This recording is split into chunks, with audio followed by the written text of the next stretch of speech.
Kaya sana ako'y umaasa sa inyo, kung loyalty lang ang pag-uusapan, si Pastor Apollo Kibuloy ay loyal na kaibigan. Sigurado po ako at itataya ng Banateros ang aming mga sarili na si Pastor Apollo Kibuloy ay loyal at magiging loyal sa bayang Pilipinas at sa mga boto ninyo. Napakalaking pasasalamat ko sa mga taga-Misamis dahil ang tapang nyo. Nabalitaan ko na dyan daw, nakaramihan daw ng mga politiko ngayon sa Mindanao. Nabili na nila. Pero yung mga politiko nyo dito sa Misamis, nananatiling malinis at walang korupsyon. Lahat po ng mga kumakampi kay Pangulong Duterte ngayon, kanila pong ginigipit. Sinimulan nila kay Pastor Kibuloy sa kanyang simbahan. Napanood nyo naman po kanina, pinasok yung kanyang simbahan. Unang binayolate ng gobyernong ito. Unang practice nila sa mga kademonyuhan na gagawin nila ay itong KOJC. Winasak nila simbahan. 16 na sinira yung compound. 16 na araw. Matapos po yan, si Pangulong Duterte naman ang ibinigay nila, parehas na tao, parehas na pulis, parehas na grupo ang gumawa. Alam nyo ba na pinromote pa sila? Pinarangalan pa sila ng pamahalaang ito. Sa kabila ng una, paninira nila sa simbahan. Pangalawa, pagbigay nila kay Pangulong Duterte sa ibang lahi, pinarangalan sila. Papayag po ba tayo na yung Pilipinas sa kinabukasan ganun? Papayag po ba kayo na sirang Pilipinas ang kalalakihan ng inyong mga anak?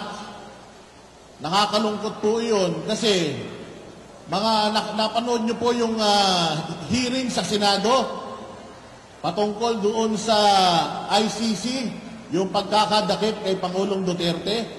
Nakita nyo, harap-harapan kung magsinungaling sila sa inyo.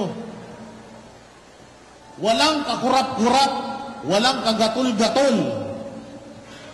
Nagsisinungaling sila sa inyo. Nakulong ba sila? Naparusahan ba sila? Sa Kingdom of Jesus Christ, may 3 namatay. Nakulong ba sila? Naparusahan ba sila? Sino ang nakakulong ngayon? Si Pangulong Duterte at si Pastor Apollo Kibuloy. At ang susunod na tatrabahuin nila, si VP Inday Sara. Na-impeach na si VP sa Congress.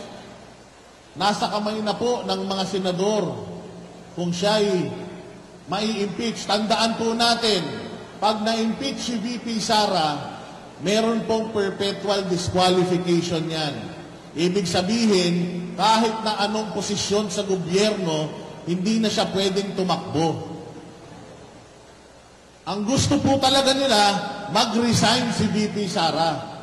Kasi pag nag-resign si VP Sara, pwede pa siyang tumakbo. Pero Duterte yan lalaban yan.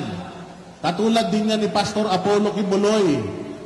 Kahit na anong pilit mo, gaano mo bilin, lalaban yan. Alam niyo po ba na yung kanyang mga kaso sa Amerika, isa-isa na pong nadi-dismiss? At alam niyo rin po ba na inalok na siya sa Amerika para ipagkanuno si Pangulong Duterte? Pero hindi niya pinagkanuno si Pangulong Duterte kahit isang beses. Kaya sana ako'y umaasa sa inyo, kung loyalty lang ang pag-uusapan, si Pastor Apollo Kibuloy ay loyal na kaibigan. Sigurado po ako at itataya ng Banateros ang aming mga sarili na si Pastor Apollo Kibuloy ay loyal at magiging loyal sa bayang Pilipinas at sa mga boto ninyo.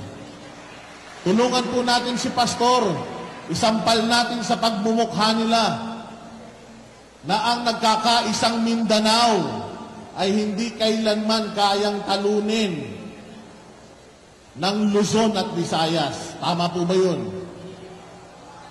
Sa inyo po nanggagaling ang halos lahat ng kinakain ng mga taga Luzon at Visayas. Kaya po sana ipagmalaki natin yun.